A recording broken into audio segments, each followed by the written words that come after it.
13 de dezembro de 2023. Nesta quarta-feira, a Igreja celebra a memória de Santa Luzia, Virgem e Mártir. Em nome do Pai, e do Filho, e do Espírito Santo. Amém. Meus queridos filhos e filhas, muito bom dia. Vos saúdo com a paz de Jesus. Hoje nós celebramos a memória desta santa tão conhecida popularmente e tão importante para a Igreja. Inclusive está inscrita no cânon romano, né? Na oração eucarística primeira. Toda e qualquer vez que nós rezamos essa oração, ali está o nome de Santa Luzia a ser proclamado. De tão importante que ela é uma santa dos primeiros séculos da Igreja. Viveu na época do Império Romano, sob o reinado do imperador Diocleciano. É quase o declínio do Império Romano, quase o finalzinho das perseguições, né? Quase o declínio das perseguições cristãs, tá? Depois nós vamos ver que depois de Diocleciano, logo irá assumir o trono, o Império Constantino, que vai permitir o culto cristão. Mas na época de Luzia, Diocleciano ainda perseguia, e me parece que foi o pior de todos os imperadores a perseguir cristãos. Matou muita gente, muitos cristãos foram mortos sob o governo de Diocleciano. Inclusive Santa Luzia, que nós celebramos hoje. Santa Luzia era filha de uma mulher que se chamava Eutícia e não tinha pai, né? Ela já tinha perdido seu pai. E esta mulher, Eutícia, tinha prometido Santa Luzia em casamento a um homem de prestígio social, né? Era o que era feito naquela época, tá? Para garantir uma vida social promissora, sua mãe prometeu Luzia em casamento a Pascásio, né? O que acontece é que Santa Luzia não queria casar.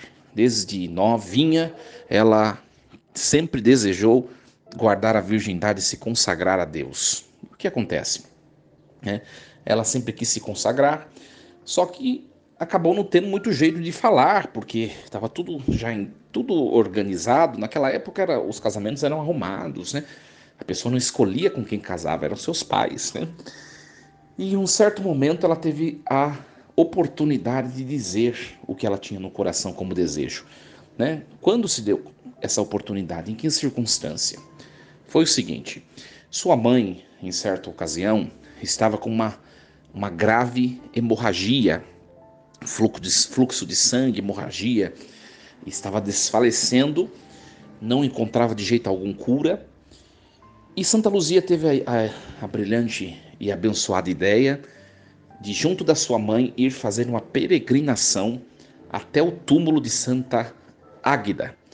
Santa Luzia vivia numa cidade que se chamava Siracusa, uma cidade lá da Sicília.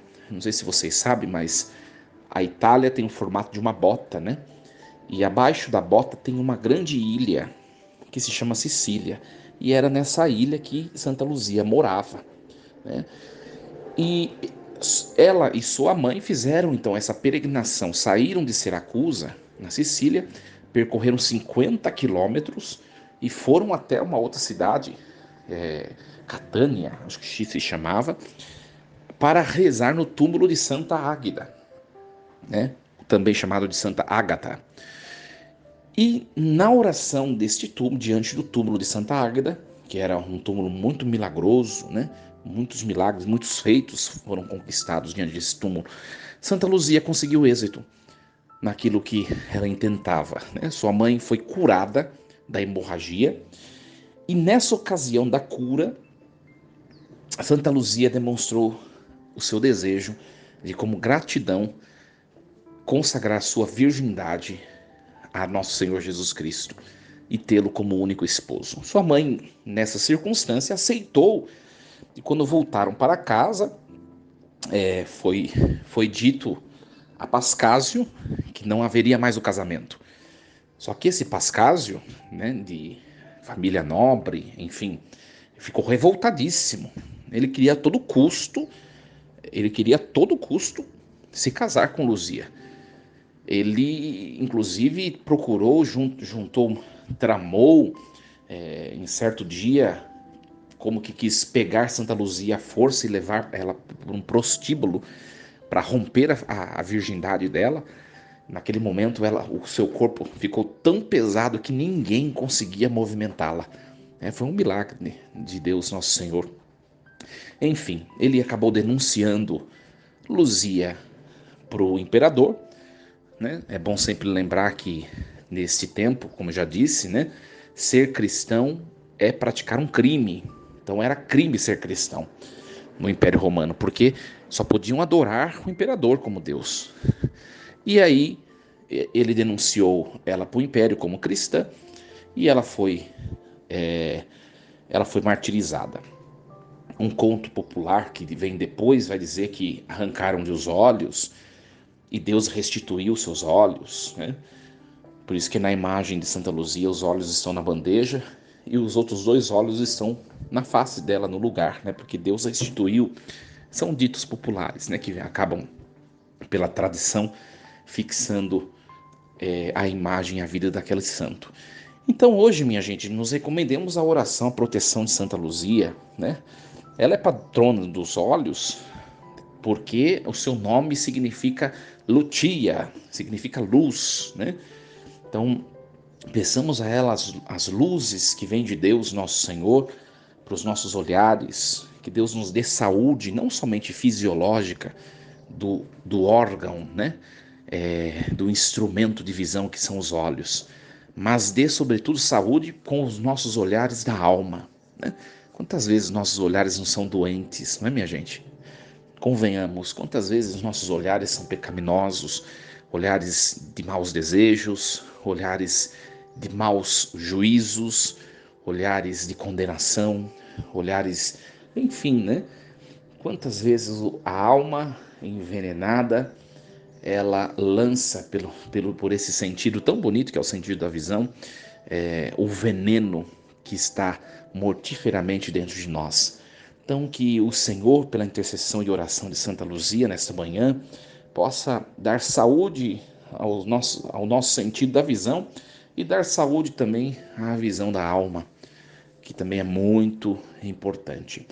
Não é somente a cobiça, os desejos, o julgamento, né, que brota do coração às vezes por esse sentido, mas também às vezes um olhar de inveja, o olhar de desânimo, o olhar de reclamação, a incapacidade de perceber a beleza da criação, né? Às vezes nós temos mania de reclamar da vida, né? Qual foi a última vez que nós abrimos a janela, olhamos para o céu, o azul belíssimo do céu e agradecemos a Deus pela beleza da criação, não é? Ou seja, os olhos da alma estão doentes, só enxergam trevas. Não porque o mundo seja trévico, também é, mas porque a nossa alma pode estar em trevas, não somente o mundo. Então hoje, saúde a você, saúde dos olhos e saúde dos olhos da alma. Enxergue os feitos que Deus tem feito, tem de fato proporcionado a você as bênçãos de Deus. Nós vamos passar pela leitura primeira hoje, que a igreja nos propõe, que é o texto do profeta Isaías, capítulo 40, versículos 25 e 31. Com quem haveis de me comparar? E a quem seria eu igual? Fala o santo. Levantai os olhos para o alto e vede. Quem criou tudo isto? Aquele que expressa em números o exército das estrelas, e a cada uma chama pelo nome. Tal é a grandeza e a força e poder de Deus, que nenhuma delas falta à chamada. Então, por que dizes, Jacó? Por que falas, Israel? Minha vida ocultou-se da vista do Senhor. Meu julgamento escapa ao do meu Deus. Acaso ignoras ou não ouviste? O Senhor é o Deus eterno que criou os confins da terra. Ele não falha nem se cansa, insondável é sua sabedoria.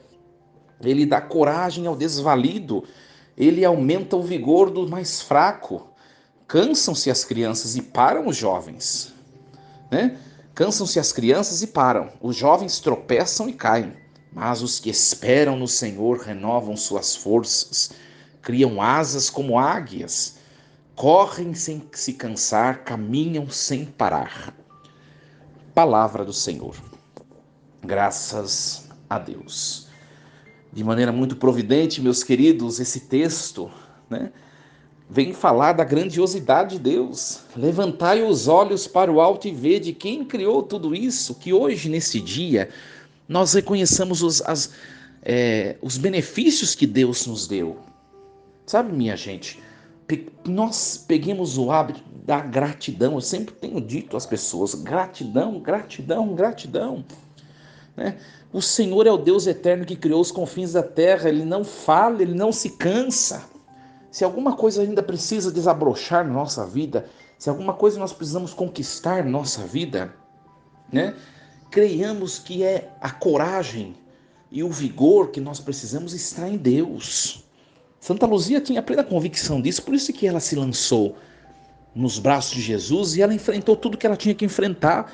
Ela tinha um propósito, ela foi até o fim no seu propósito de guardar-se para Deus, né?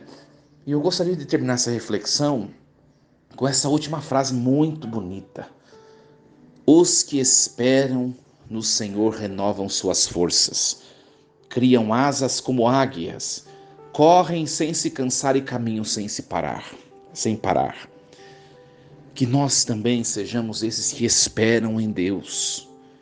Tire do coração aquilo que não tem te feito bem, os maus sentimentos, a desesperança, a angústia, a falta de fé, a murmuração, o desânimo, sabe aquela nhaca que às vezes nos acomete. Tire do coração, né? Deus dá coragem, Deus dá vigor. As crianças podem até cansar e parar, os jovens tropeçam e caem, mas se nós esperarmos em Deus, nós caminharemos sem parar, correremos sem nos cansar. Que a nossa esperança, os nossos olhos estejam em Deus em toda e qualquer circunstância. Desejo uma quarta-feira abençoada a você, toda a sua família, saúde e paz, saúde dos olhos, do corpo e os olhos da alma. Força e coragem, em nome do Pai, do Filho e do Espírito Santo. Amém. E lembremos-nos sempre, Deus está no comando de tudo.